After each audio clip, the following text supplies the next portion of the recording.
Hi, my name is Beatriz Mercado. I'm gonna go ahead and be doing today. I'm going to be providing education for a healthy pregnancy. I'm wearing school attire, badge, no earrings, and no nails.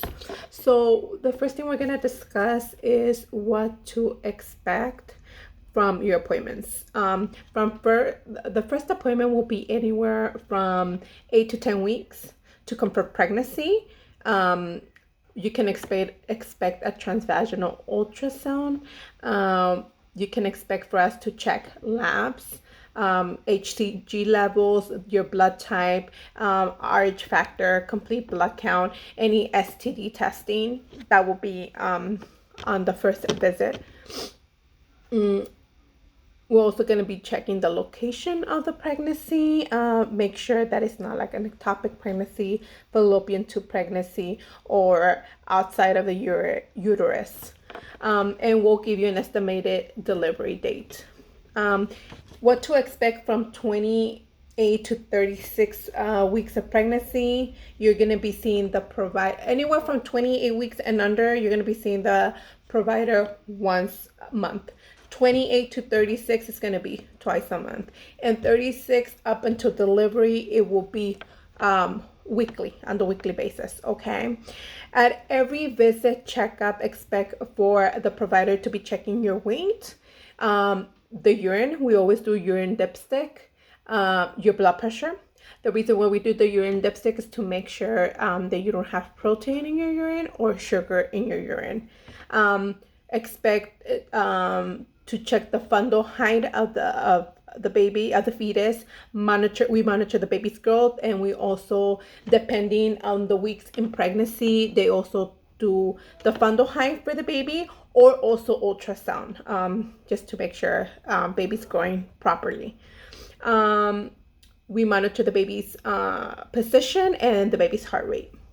Routine anywhere from 8 to 20 weeks screening for any abnormalities in the fetus, the location of the placenta, offer prenatal screening to identify any chromosomal or any neural tube defects on the baby. So we do that from 8 to 20 weeks. From 20 to 30 weeks, we test again for gestational diabetes. So we do that with the glucose tolerance test. Provider might discuss labor around that time. They also do a GBS screening anywhere from 36 to 38 weeks in pregnancy. And they also can discuss with you the fetal kick counts, which is where the mom lays down on her back and chooses an hour during the day and measures the baby kicking.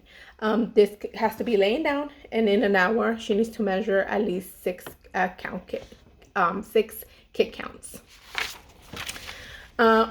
36 weeks of pregnancy, provider can do abdominal palpation to assess the fetal presentation, the right position of the baby to make sure that you can deliver vaginally. Also, it's important, the nutrition intake during pregnancy. We want to make sure that you're taking anywhere from 7 to 8 servings of fruit and vegetables, 6 to 7 servings of grains, 2 to 4 servings of milk, and 2 servings of any meat. Foods to avoid, we want to make sure that you're avoiding any fish, any marlin that are high in mercury. Caffeine intake should be anywhere from 200 to 300 milligrams, no more than that. Avoid also liver, because it has high levels of vitamin A. Any uncooked meat, you have to make sure that it's well cooked. What else? Make sure we're taking prenatal vitamins. You can take prenatal vitamins at the beginning of pregnancy, or if you're already thinking about getting pregnant.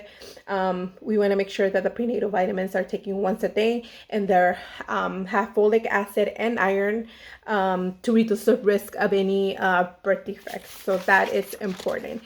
Exercise, you can continue to exercise moderate. Some people do a lot of exercise prior pregnancy, so you can continue with that as long as you make sure, if you're having a conversation with somebody else and you're out of breath, then you should decrease, make sure you're decreasing moderate the exercise. You can walk, do some yoga, avoid high intensity exercise, and avoid heavy lifting. What else?